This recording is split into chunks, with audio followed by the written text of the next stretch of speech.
It's the weaponization of institutions of government against the will of the people, because fundamentally what they're trying to do is criminalize dissent and neutralize their political opposition.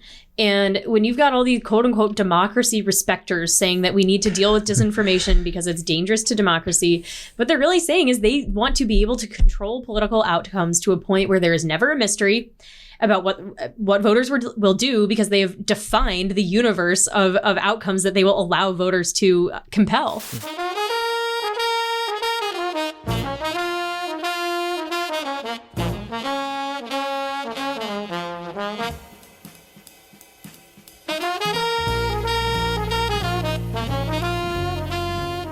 Howdy, everyone. Welcome back to Moment of Truth, the podcast of American Moment. My name is Saurabh Sharma. I'm the president of American Moment, and I'm joined by Nick Solheim, the COO of American Moment. And we have another fantastic episode for you guys. As always, today we had on a good friend of the show, a friend of our organization, a podcaster in her own right. May God bless her soul, Paige Willey. But before we get to that, as always, make sure to go to AmericanMoment.org. There you can find the entire backlog of this podcast, all 60-something episodes, getting up on 70. By the way, stay tuned. We have fantastic guests, I think, for 70 and 75 and 80, which we'll get to by the end of the year, I think. Mm-hmm. Yeah. We are gonna use the fancy round numbers as an excuse to have some really baller people on the most unreasonably well-guested podcast in DC. 75 is not a round number, but nice try. Yes, it is. This is nonsense. Yes, it is. I stand by this. Fight me. And so go to AmericanMoment.org. There you can find information about that, events that we're hosting. You can find the books, essays, podcasts, YouTube videos, and short pieces that we're aggregating in AmCanon, and just in general, keep up with everything that we're doing. Sign up for the mailing list. But as I mentioned earlier, this week we had on Paige Willey, who is absolutely fantastic. She's a podcast host, political commentator, and former special assistant to the president for political affairs. That is President Donald John Trump. She hosts the podcast This Is Your Country and serves as director at American Firebrand PAC. She is also the director of strategic communications at New Founding, a venture organization founded to revitalize America, specifically to build a digital commonwealth that actually serves the interests of Red America. So if you don't know how to, buy from people who think like you, or at the very least don't hate everything you care about and believe, New Founding is the website for you. Highly recommend checking it out. Sign up for their aligned newsletter. But we had a fantastic conversation about Paige, about her time in the White House, her crusade against globalism. She lectured for our fellows later today about how to be an anti-globalist. She's just delightful, and we think that you guys are going to really enjoy it. What'd you think about that, Nick? Yeah, we talked a lot about the G word, globalism, which I understand can be taboo for some people. Not the listeners of this show. Not the listeners of this show, though, unless you're a fake news journalist hunting this for clips to post on Twitter. But you know who you are. Yes, you do know who you are. We're watching you. Yeah. No, we had a really great, wide-ranging conversation. I love that Paige is willing to name names and call out people who did not serve the last administration well. It was just, really, really exciting to think about the future opportunities for future conservative administrations, and to talk about some of the terrible people that ruined the last one. That's right. So we'll go now to Paige Willey.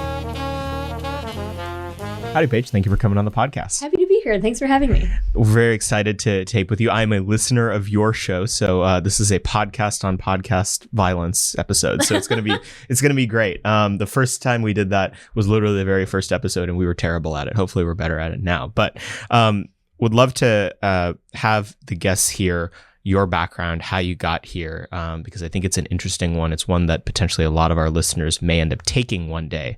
Tell us a story. Yes. So when I was an undergrad at Swarthmore College, I was majoring in political science, and there was obviously a strong leftward tilt of the student body there, of the folks in my classes, and also of the professors. And I was looking for ways to become more engaged with conservative ideas and conservative policy. And I became connected to the American Enterprise Institute, and they were running a student academic outreach program where they would give you resources to bring conservative speakers to campus. And I was thinking, oh my gosh, what type of speaker would want to come to this small liberal arts campus where they're going to encounter hostility? This was right around the time of this is maybe just prior to the like Charles Murray protests at Middlebury, where like the professor was assaulted. And like that was the climate that was starting to heat up on campuses. And so I was thinking, like, I need to find someone who will be sympathetic to this situation and won't be, you know, repelled by the thought of coming to our campus, and it will be a successful event. So I was looking on the AEI website, found one of their economists named Kevin Hassett, and he had actually gone to Swarthmore. So I thought, oh, thank goodness, like he'll get the whole Swarthmore thing. I set up an event for him to debate his old economics professor, who is a rather far left type of guy, and advertised it, got it all organized, you know, start to finish, made sure it was all very neatly lined up and orchestrated. And Kevin thought it went really well. It did go really well, but he went back to AEI and was like, you have to hire this girl. She thought of everything. She organized it so successfully. You know, like you need a detail-oriented person like this. So AEI eventually reached out. I went through the interview process, got a job offer to work in the education policy studies department there. It's a conservative think tank ostensibly, right? But you've got a huge number of people there who were hostile to the Trump agenda, who were hostile to candidate Trump when he was running. This was 2016 when I graduated from school. And so I was one of the few people there who voted for President Trump, who wanted him to win, who thought he would win, and so on and so forth. And so I had become connected with Kevin, who was still there, you know, the economist who I had invited to speak at Swarthmore. And he just remembered that I was a very, you know, vociferous advocate of President Trump. And so when President Trump won, and there were people at AEI crying at their desks and lamenting the loss of the liberal world order, Kevin was tapped to be President Trump's economic advisor, which is a Senate confirmed position. And Kevin said, "Would you like to come to the White House with me?" And I was like, "Oh my goodness! Like, how do you even know what would qualify me for that?" And he said, "Well, when you organized that event at Swarthmore a couple of years ago, like you did such an excellent job that it makes me think that you could come run my office at CEA." So Kevin, CEA being the Council of Economic Advisors, which is the part of the White House that advises the president on economic data, economic analysis, all of the official government data that's, you know, GDP, wages, energy prices, inflation, you name it, that is flowing through CEA. It's staffed by professional economists and research assistants. And we were charged with basically preparing a huge volume of memos and studies, white papers, presentations to keep the president apprised of what was happening in the economy. And that was a really special position to be in at the time.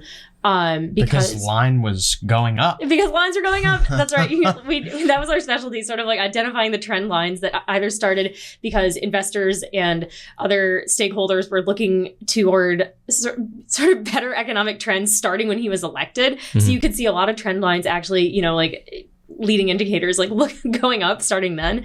But then you would also see them like when his policies were taking effect. So anyway, President Trump, I think, as a lot of people know, is obsessed with the economy. Like he is obsessed with the economy. He's read the Wall Street Journal, the New York Times, the Washington Post. He's read these newspapers every single day since he was like a young adult, right? Because he was running a business. He really, really cares about it. He knows way more about monetary policy than someone like Jerome Powell, who like cannot, you know, like see straight even. So that was a source of frustration in the administration. But the point is, it was really exciting to work in the Council of Economic Advisors for a president who knows so much about the economy and took it so seriously. He really looked forward to a lot of briefings about how different types of workers were doing, workers of all backgrounds and classes, you know, workers with no high school diploma, workers with no college degree, workers who were struggling to get back into the labor force after a long time, you know, like they had just begun to look for jobs as the labor market was tightening, wages were going up. So he was intimately familiar with all of those elements. And I think that one thing people don't understand is that a lot of other presidents, they really don't know very much about the economy. They don't have very much quantitative experience at all. They've never run a business. They don't pay attention to these trends. They don't know what to look for. And so they end up being sort of taken advantage of by advisors with projects and motivations that are, they may be tethered to special interests, desires. They may be tethered to certain ideological projects that an advisor may have. But President Trump is intimately familiar with these sort of quantitative measures of how the economy was doing. And that makes it much harder for someone to pull the wool over your eyes when you know a lot about that type of background. So that was my first position in the White House, Associate Chief of Staff at the CEA. And then about halfway through the admin, through lots of conversations and exposure to other folks in the White House, they were like, wow, you really have a solid sense of who voted for the president and what these people of different backgrounds and people of different areas of the country value about him and are looking for us to deliver on. So I was promoted to be a special assistant to the president for political affairs in the Office of Political Affairs. And that is the part of the White House that advises the president on a lot of different things, sort of, especially as presidents are thinking about orienting to more of a campaign focus if they're running for re-election, or if they're engaging with a lot of outside stakeholders, they're thinking about how their policies are playing in different parts of the country. So that was the perfect intersection for me between the sort of the understanding the economic data and cross-comparing it with political trends, political data, demographic trends, understanding different parts of the country changing and their values and their policy interests. Mm-hmm. So in that role, I was working a great deal with the speechwriting office, the communications office, and in the policy development process to sort of say, are we on track with these things that we promised the country and these different groups of voters? Mm-hmm.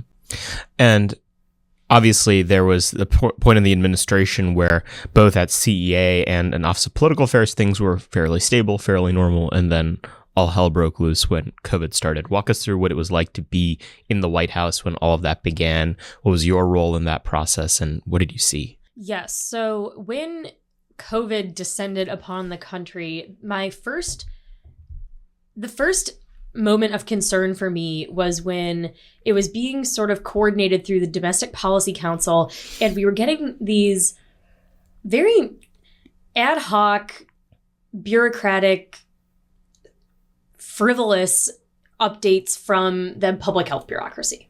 So kind of unhelpful statistics, like very general statistics. X number of cases have been reported. X number of whatever has been reported. And very little helpful information. So that was my very first impression was, I'm not in health policy. I'm not responsible for coordinating this, but my instinct was just sort of, this information doesn't really seem to be very incisive at all. Like if this is going to be we had no idea what scale this would, at what scale this would affect the country. But even so, if you're just, trying to gather enough information to brief the president or gather enough information to develop a theory about how things are going to go about whatever current thing it is, that struck me as really unhelpful information. So I thought just that was really odd that the public health bureaucracy was so unhelpful at first. And then, as things started to gather steam and there were some missteps about, how much will this affect the economy and so on and so forth, I actually think President Trump had a really good instinct, which is, first of all, when you have these public health advisors telling you that one specific solution that is so drastic as lockdowns and other things, he was very, very skeptical of that. And that was a good instinct because he was saying, your background is in only one thing. So of course your preferred solution is going to favor your expertise. It's going to favor your, putting you at the center of it. And that is just the way bureaucracies work. That's the way institutions work, is that they want, to organize events in a way that puts them at the center of it, increases their budget, increases their, prestige for their input. And he was trying to emphasize to them, like, look, I have a lot of factors to balance. I have to balance people's, mental health if they're trapped in their apartments all day, people's outcomes if they're drawn to drinking and drugs and other destructive activity if they're out of work. I have to balance these things. And it was impossible to get through to Tony Fauci and Deborah Birx that there were other factors that needed to be balanced. So that to me was the fundamental mistake there, was that it was so hard to break through the media management of the public discourse with COVID. And Deborah Birx and Tony Fauci were so enmeshed with the media at that point that they were really calling the shots and controlling the narrative. It was not helped also by the fact that I think our communications staff was doing a very poor job of pushing back against the narrative. Without naming names, a particular communications director at the time was especially defective and incompetent at managing the narrative, at helping the public understand this information that needed to be balanced. And so as a result, you just had President Trump out there as a lone voice saying we need to be balancing all these factors, and with so little support from his staff. That to me, it was shocking. And again, I was a young staffer, right? It's these things where it's like instinctual. You know something is deeply wrong. You know that something is being misrepresented to the public by the press.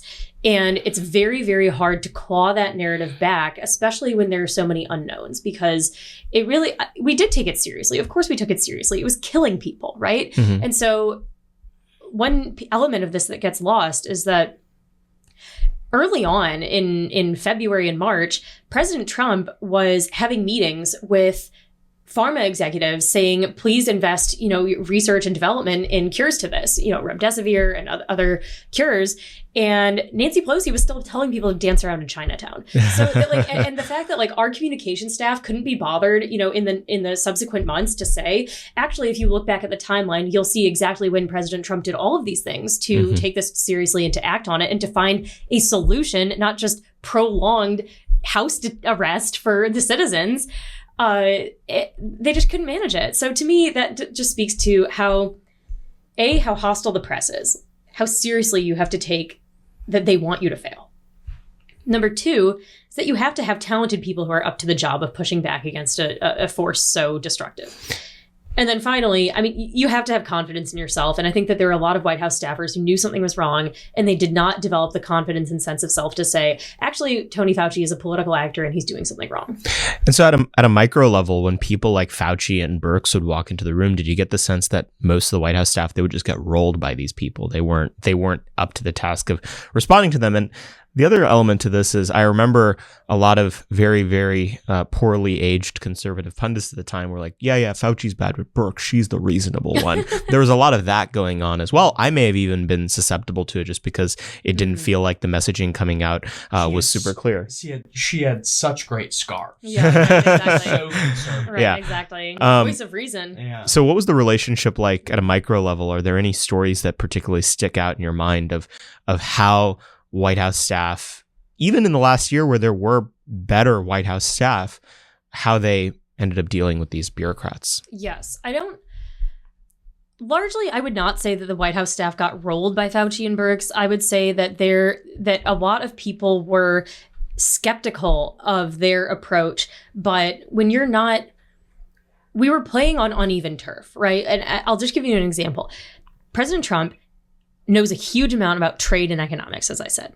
So it was very easy for him to push past various advisors who wanted to get their way on tariffs and trade and manufacturing and so on, because he knew exactly what turf he was playing on. With the pandemic, we wanted to defer in some cases to the knowledge of people who are supposed to be, you're the head of the public health bureaucracy, Tony Fauci. You've been the expert for half a century. And unfortunately, I think that people in those positions abused their positions. So we were not incorrect to lean on them for expertise. They were doing something deceitful by recommending policy prescriptions that were going to harm the public and refusing to adapt to new knowledge. So that was one issue. Number two, specific instances. Well, I remember my first day in a COVID task force meeting. Deborah Birx had had assembled this slideshow with 120 slides, right, printed out in tiny font, impossible to read. And some of them were in a foreign language because she was presenting data on how many cases had shown up in Italy and how many cases had shown up in France or China or whatever. And I was, flipping through this enormous briefing packet that she had. This was her briefing packet for the Vice President of the United States, who was charged with solving the coronavirus problem. And I kid you not, you could not have come up with an example straight out of the sort of, what is that thing, the communist guide for subverting corporations or whatever, tons of bureaucratic material. None of it is helpful. If you sifted through all that data, it would take you a day and it was meaningless, right? Because why does the vice president need to start his COVID task force meeting by looking at a slide with how many coronavirus cases are in Italy. And then another person who was involved, who was supposed to be managing this type of stuff, was a woman named Olivia Troy, who since came out, like she resigned, claimed that she's like a never Trumper and was going to work to not get President Trump elected. She was, collaborating with the Lincoln Project and all this type of stuff. So that's the type of subversive that we were dealing with. Like someone who literally came out as hating the president and wanting to get him not reelected. I feel like I could have done a better job. Just typed out Anyone on one could have. sheet of paper and said, hey, it's bad. Yes, it was so it was astonishing to me. And again, you're adapting, right? Like hindsight is 2020, of course. Like we can all look back and see what mistakes were made and how things could have been done differently. But in the moment, if your instincts don't tell you, why on earth is this woman who's supposed to be the expert giving the vice president slides in a foreign language about cases in a foreign country? It was just so subversive. It's almost impossible to describe. Well, I think you're hitting on a really interesting point here. We've heard such a tired phrase over the last 2.5 years. Trust the experts. Mm-hmm. Trust the experts on COVID. Trust the experts on trans, whatever. Trust the experts on Ukraine. I mean, we hear so much of, the experts are in charge. They're at the helm. They know what they're doing. As we steadily descend into decline. That's right. Where have the experts gone wrong? We did used to have an expert class in this country that was, capable of, leading our country in the right direction. And it seems like we've lost that. How do we recover it? Couple of things. Number one, there's nothing inherently wrong with experts. It's that when they are deeply partisan actors who are being portrayed to the public as neutral arbiters of truth and of the direction the country should be going in, that's when you've got something dangerous going on, because President Trump was elected to lead the country. Tony Fauci and Deborah Birx were not. And his mandate was to balance these different factors. And when he attempted to do so, they would leak and they would lie and they would go to the media to plead their case, and they would truly tell lies to the public about why the president wasn't taking it seriously. And there were specific times where, we were specifically working on the effect of the pandemic on the economy. And we went directly to Dr. Birx and said, what are the criteria that you will accept to join us in a push to remove lockdowns and begin reopening the country? What are the criteria you will accept? And she would barely even engage with that question.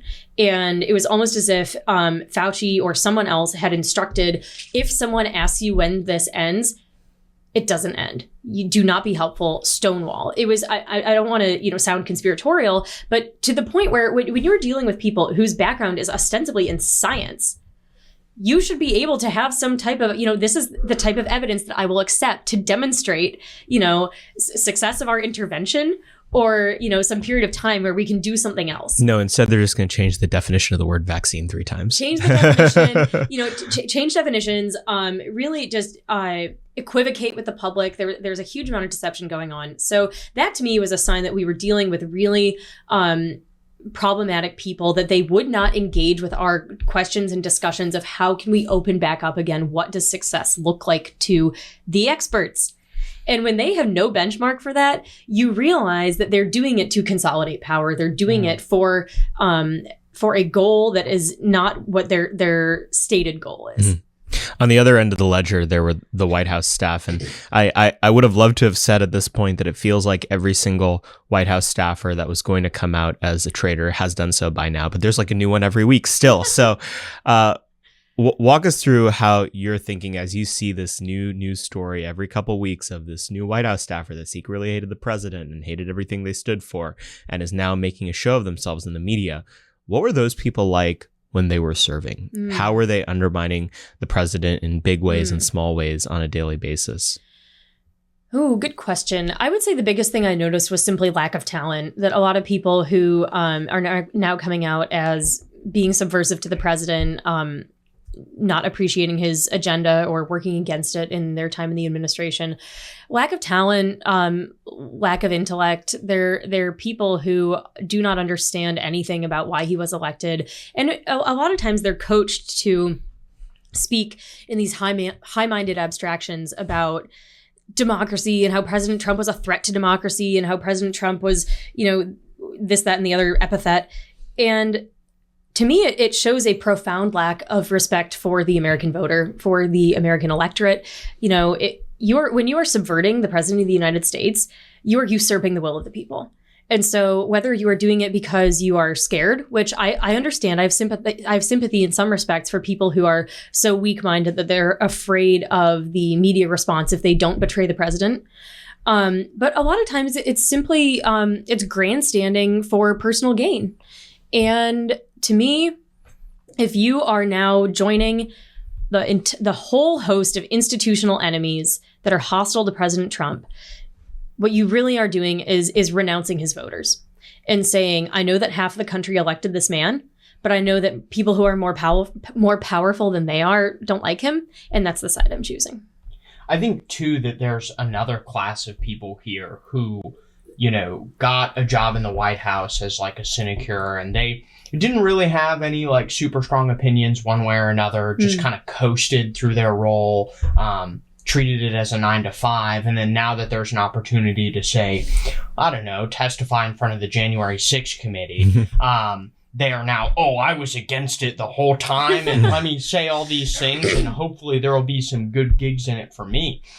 Some of the people that I'm referencing, not by name, are the same age as us at this table and stand to benefit in an extreme way from the kind of media apparatus that we've built.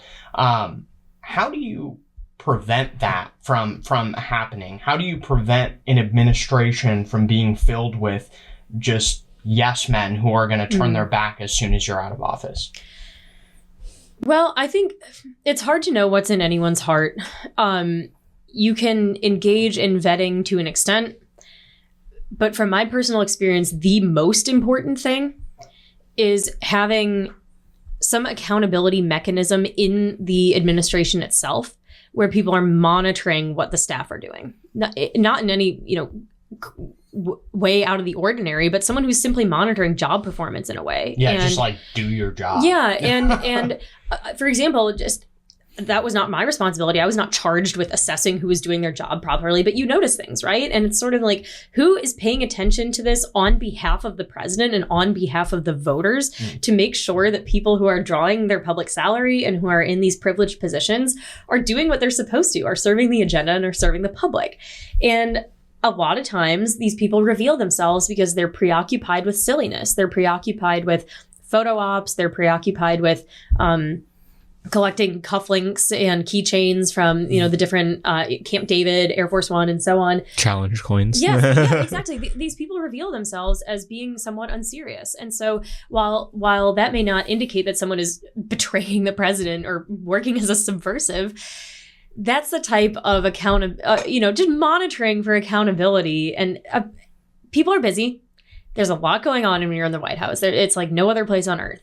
But there should be someone who sees it as sees themselves as an extension of the president to make sure that people are doing what they're supposed to. Well, I think there's another interesting thing at play here, too, that a lot of presidential personnel come from the nonprofit sphere. I think there is probably a similar work ethic coming between, especially from a lot of these like bipartisan or like we're not a do tank, we're a think tank or whatever. I mean, you said AEI, I did my best to not boo and hiss. But what's kind of the how do these two, how does like the conservative nonprofit or bipartisan nonprofit infrastructure and the kind of laziness and lack of creativity in the administration, how do those kind of interplay?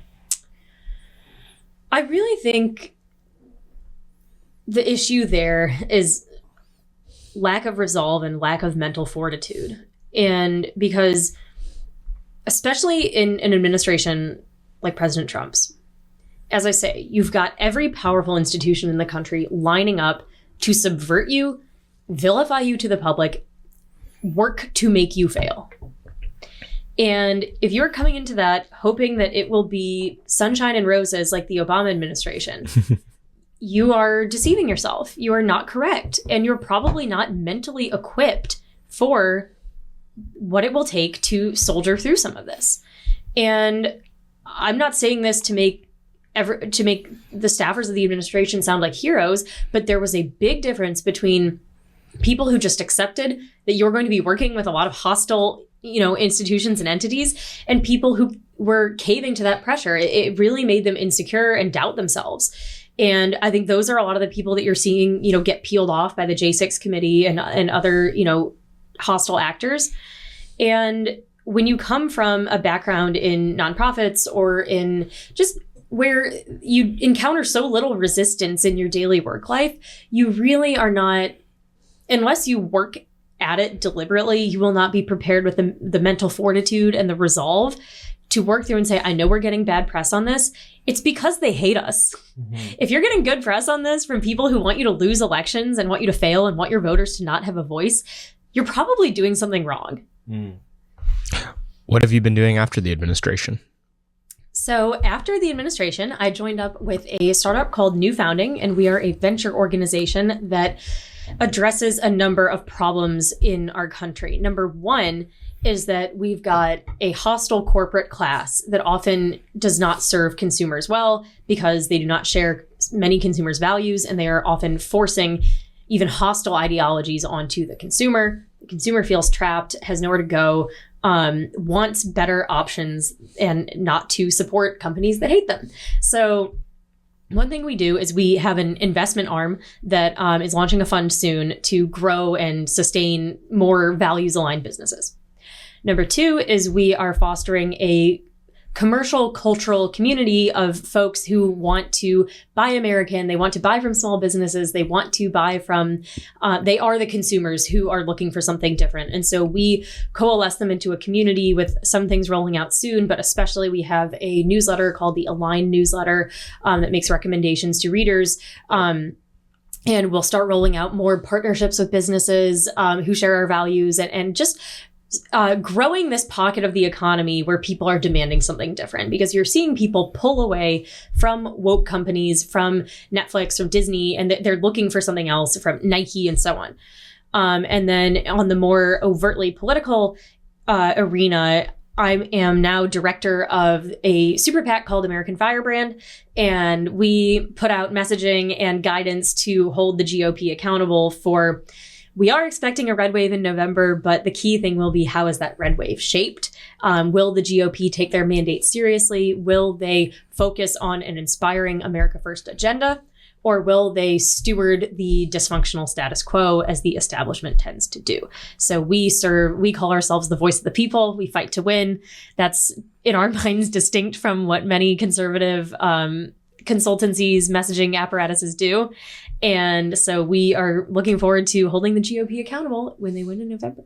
You also host a podcast, right? That's exactly right. You should plug it, right? Well, I can't be shilling all the time. So I'm the host of This Is Your Country with Paige Willey, a podcast that studies the dysfunctional status quo and how we got here and who is responsible for it. And the fun part is that I try to bring the listener in on the revelation of where do you find this information? How do you expose who is working against the interests of the American people? I will also give a plug for the Align newsletter. It's great. Thank you. I've bought some things from it. You've bought some things from it. I've bought too many things from it. Yeah, we've spent a lot of money. I just bought y'all sent out the a newsletter about the Made in America American flags. I'm forgetting. Yes. I just bought one for my Brave house. American, maybe? Yes. So just bought one for my house. Good, and I spent a lot of money because it's awesome. a Align newsletter. Well, but it's great. they're a great business. They're great people who run it. So that's the type of person that we want to support. So you mentioned the dysfunction in this country a couple of times. Since the Biden administration has started, prior to the Biden administration, you were in the perch where you were occupying one of the institutions of power that the right ostensibly controlled against the rest of America that it definitely did not. And then now it's all it's all blue America in charge right now across government, culture, corporate America. What to you has been the worst of what this regime has had to offer since it switched over last year? Wow, great question. I find their activities at the border and in regard to immigration most profoundly divorced from the interests of the American people. And their policy is open borders extremism. It is maximizing the number of people coming into this country, regardless of the cost or downside to the American people. You're seeing now this has continued unabated for almost 2 years now. Close to 3 million a year is Biden's import quota. I don't think there is a single comparable example of a leader doing this to their own country in all of human history. It is impossible to overstate how damaging and destructive this is. And obviously you've got, as I call him, sick puppy Alejandro Mayorkas, the DHS secretary, at the helm of this. He is a really disturbed person who his policy is maximize the number of people coming to this country. He's smart. He knows that possession is 9/10 of the law, and that once you've got a lot of people here, it's very hard to get the political will to engage in actual law enforcement and deportations. The problem here also is not just how sick Biden and his staffers' policy is, but the fact that the GOP cannot even gather up the resolve to say, when we are elected to Congress, we are going to use leverage over the budget, over funding, to ensure that we can engage in serious law enforcement and deportation efforts. And until you do that, what you've done with our immigration system is establish a privileged situation for people who come here illegally, and their first act on our soil is to break our laws.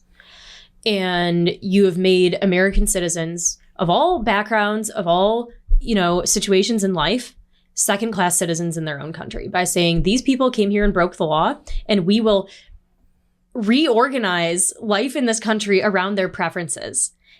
And you're responsible for paying for it. Yeah, I was watching this interview yesterday between was fake news journalist Ben Smith and Tucker. Yes, very interesting. My wife used to be a journalist, and we were watching it together last night. She's like, "This is such a terrible interview. Like, this guy sucks. The interview is just terrible." But one of the interesting points that Tucker makes is, Ben Smith is talking about, like, well, here's this 8-second clip from Media Matters. You once used the words replacement theory. Yeah. Therefore, you're responsible for all the mass shootings ever. And what was interesting is Tucker was like, they admit that this is what they're doing. Like, senior Democratic operatives talk about, like, this is how we're going to win. This is how we're going to win elections for the foreseeable future, is by importing a ton of people to get them to vote for us. It is a very, like, it's mask off time. Like, they're in charge. And so they're being real honest about what it is they're doing. And they really just want to lie, I think, about the people who are against it. Well, as I say, what they are doing is so ahistorical and so extreme that it really does require, like, a constant vociferous propaganda effort to keep their arms around what they're doing and say, oh, if you criticize it, you're a racist. If you criticize it, you're a xenophobe. If you criticize it, you're a backward-minded, Trump-supporting rube, hick, whatever. And the fact is, anyone who cares about the interests of this country at all should be profoundly disturbed by what's happening, because in a lot of cases, this is something I do address in one of the episodes of my podcast, is that the entities demanding all of this immigration are profiting off of it. They are, in some cases, big business lobbies where they're in industries like agriculture, meatpacking, and so on. And when children, people under the age of 18, come across the southern border illegally, the government's Office of Refugee Resettlement, which is housed by the Department of Health and Human Services, resettles them in towns where there are meatpacking plants and other agricultural entities that want a lot of cheap labor. So they do the work for them. They do the work for them. And so, you've got, I don't know exactly what the breakdown is, but at some point you've got, traffickers bringing these people here, bringing children here over the border. And then the US government takes over and says, where do you need to go in this country? And they bring them, house them with dubious quote unquote sponsors who are their quote unquote relatives, but they're really treated like indentured servants. This is printed in newspapers.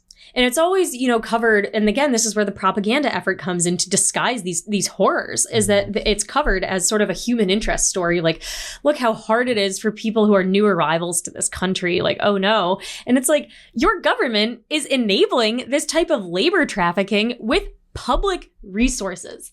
That to me is criminal. Well, one of the things that's most fascinating about this is that, if you say that you're against illegal immigration or that we should deport illegals, no matter, I think Biden's lowest approval rating among the races is among Hispanics. Mm-hmm. They are the ones most pissed about this. Why is that? No, great observation. I think one of the key considerations here is that the Joe Biden administration has gone full-throated globalism.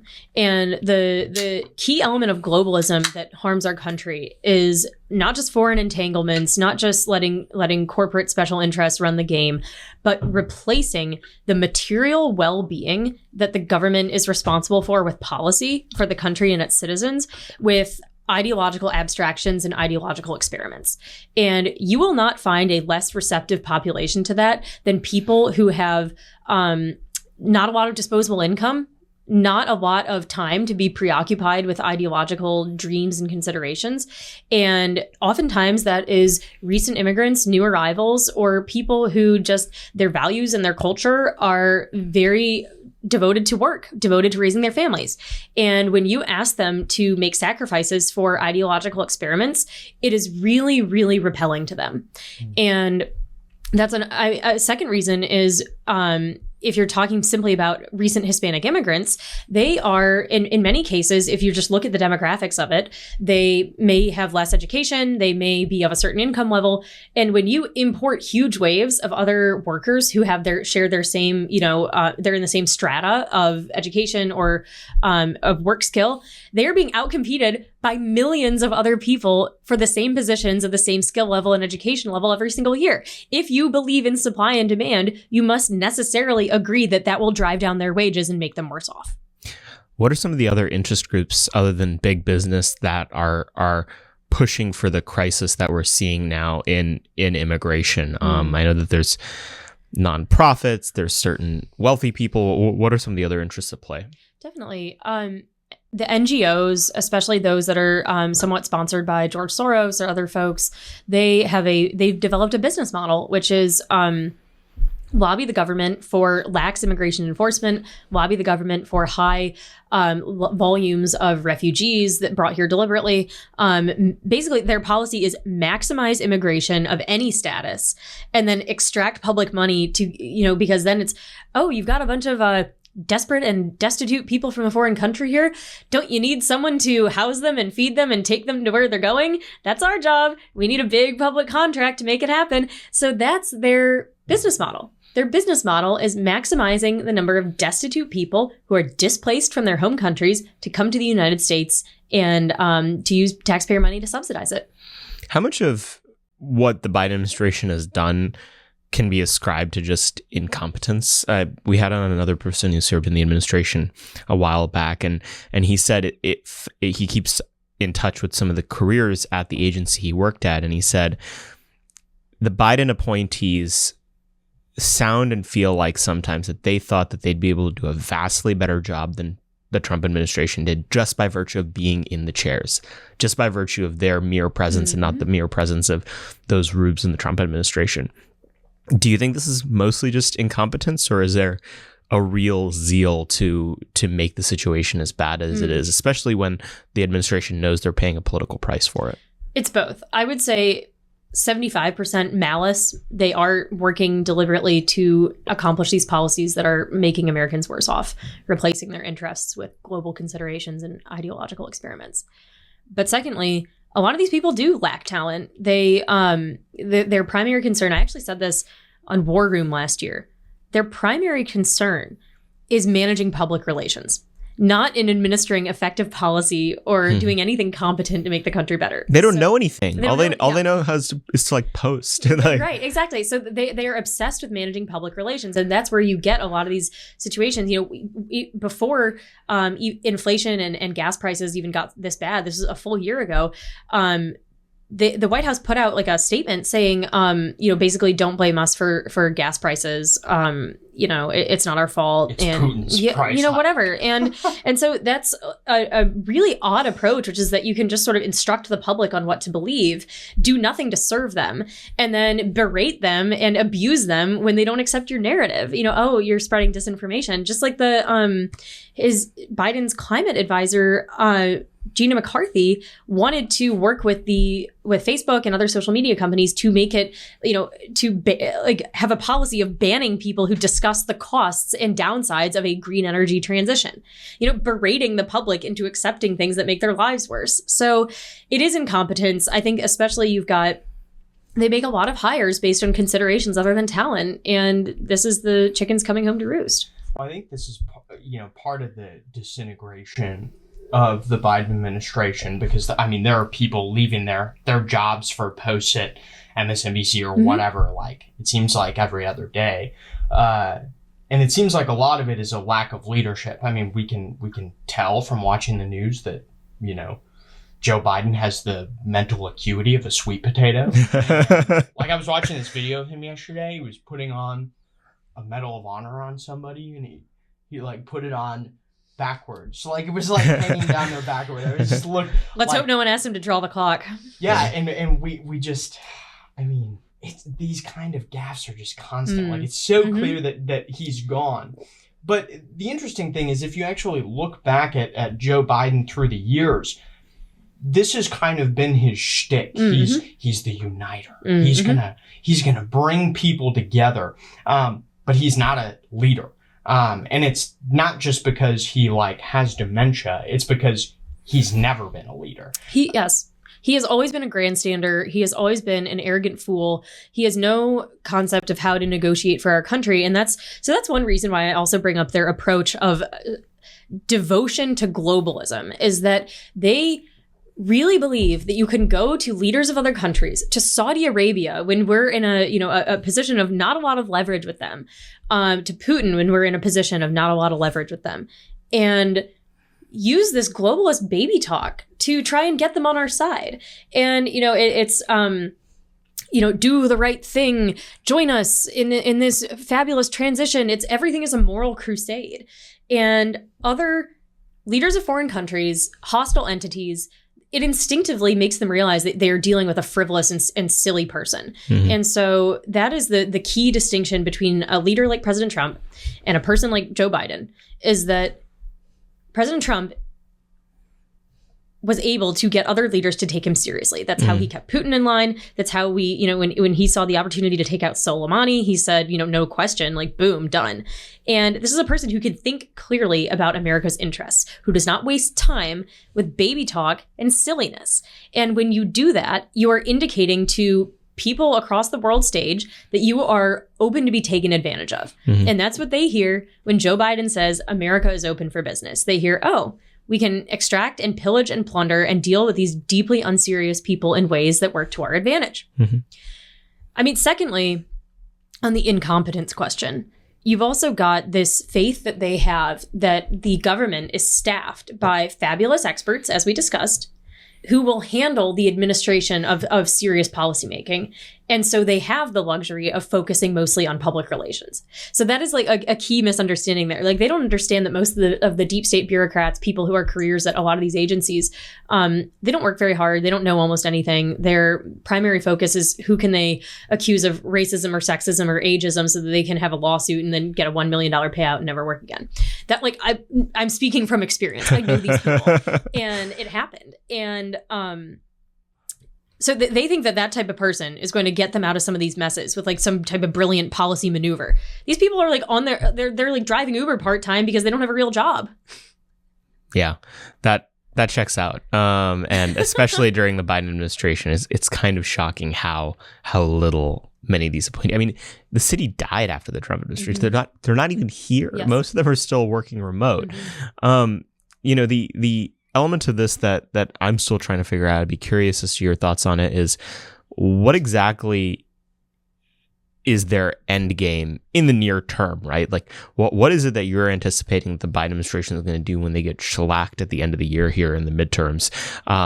What desperation are they going to resort to in the final 2 years of the Biden administration to ram through everything they can? Yeah, no, great point.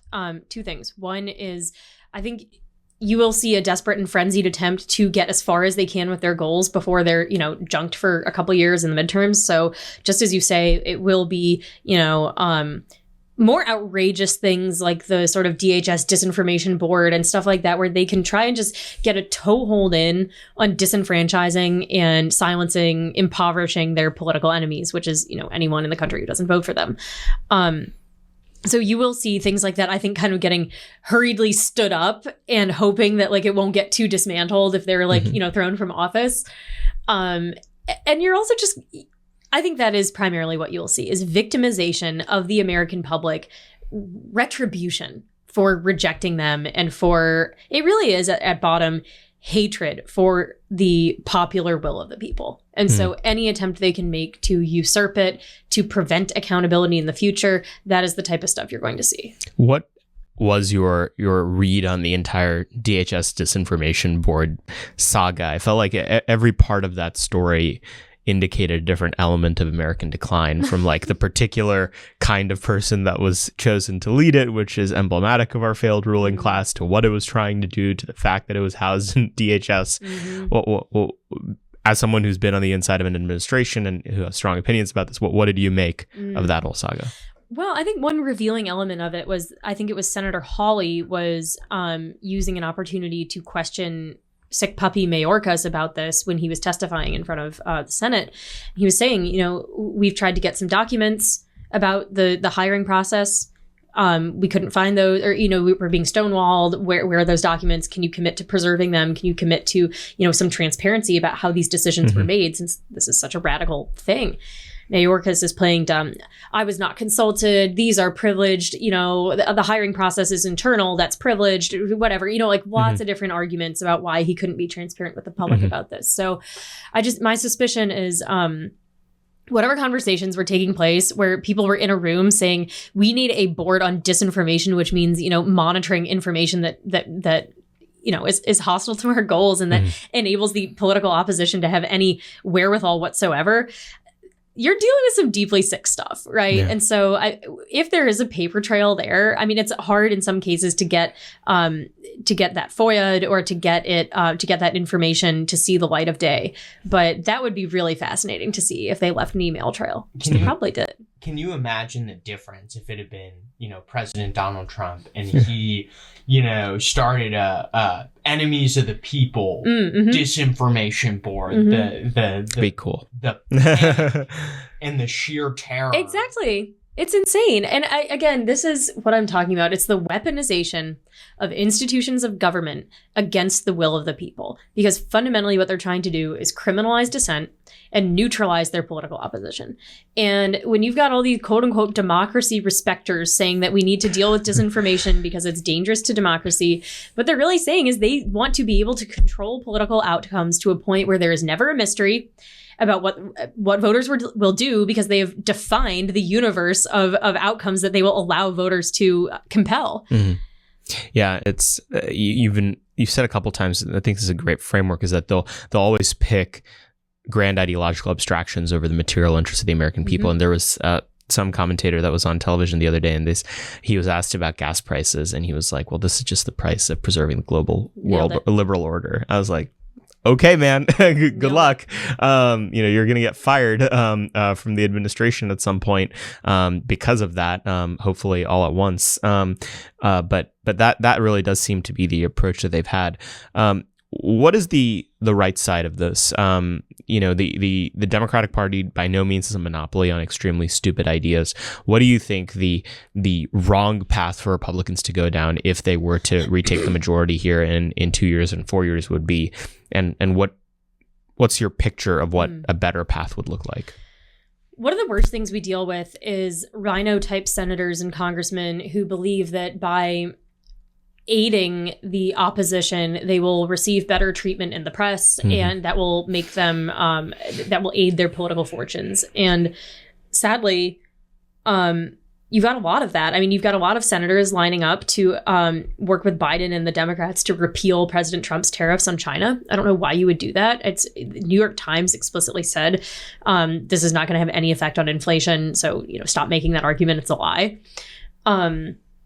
You've got Senator Thune, Senator Cornyn, Senator Tillis, all ostensibly red state senators who are Republicans lining up to work with big business on, they want like a DACA law basically in Congress to make sure that people who came here illegally never leave the country.